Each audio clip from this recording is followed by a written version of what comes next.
সন্তান বড় হচ্ছে, সে খাওয়া দাওয়া করে না, আপনি কি করতেছেন? সন্তানের হাতে মোবাইলটা দিয়ে দিচ্ছেন। আপনার ছেলেটা টিকটক, আপনার ছেলেটা ইনস্টাগ্রাম, আপনার মেয়েটা ইউটিউবে রিলস ভিডিও দেখার মাধ্যমে সে ছোট্ট বাল্য অবস্থায় চোখের জেনায় লিপ্ত হচ্ছে। ছোট্ট বাল্য অবস্থায় সে জেনার প্রতি উদ্বুদ্ধ হচ্ছে, সে নগ্ন নারীর দিকে তাকাচ্ছে, সে একটা খারাপ মন মানসিকতা নিয়ে বেড়ে উঠতেছে। আর আপনার বাচ্চা কান্নাকাটি করলে আপনি মোবাইলটা হাতে দিয়ে গেমস খেলার জন্য সহযোগিতা করেন। মনে রাখার চেষ্টা করবেন, আমেরিকার গবেষণা অনুযায়ী প্রতি 100 জন বাচ্চার মধ্যে 75 জন বাচ্চা তারা মানসিক রোগী হয়ে যাচ্ছে।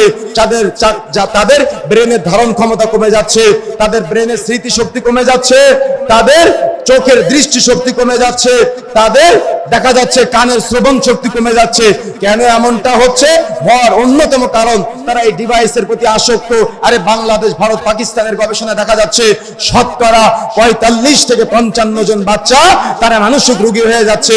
তারা মানুষের সাথে মিশা পছন্দ করে না, তারা মানুষের সাথে মিশা পছন্দ করে না, তাদের চোখের দৃষ্টি শক্তি নষ্ট হয়ে যাচ্ছে, কানের শ্রবণ শক্তি নষ্ট হয়ে যাচ্ছে, তাদের ব্রেনের ধারণ ক্ষমতা কমে যাচ্ছে।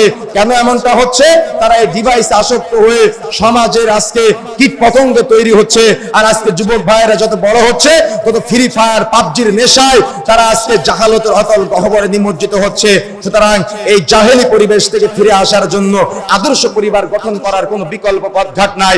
আর আদর্শ পরিবার গঠন করার জন্য সন্তানকে সিরাতের শিক্ষা দিতে হবে, সন্তানকে রাসূলের আদর্শ শিক্ষা দিতে হবে, সন্তানকে আল্লাহ ওয়ালাদের অন্তর্ভুক্ত করতে হবে, নবী ওয়ালাদের অন্তর্ভুক্ত করতে হবে। আসুন আমরা চেষ্টা করি। আলোচনার আরো কিছু বিষয় ছিল, আমরা সময়ের স্বল্পতার কারণে আলোচনা সামনে নিয়ে যেতে পারতেছি না। আল্লাহ রাব্বুল আলামিন যদি অন্য কোনো সময় চায় তাহলে আদর্শ পরিবারের পরবর্তী যে বিষয়গুলো আছে আমরা বিস্তারিত আলোচনা করার চেষ্টা করব ইনশাআল্লাহ।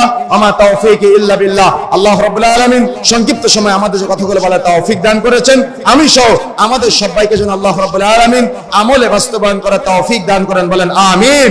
আল্লাহ রাব্বুল আলামিন যেন আমি সহ আমাদের সবাইকে এভাবে কোনো একদিন জান্নাতে একসাথে বসার তৌফিক দান করেন, বলেন আমিন।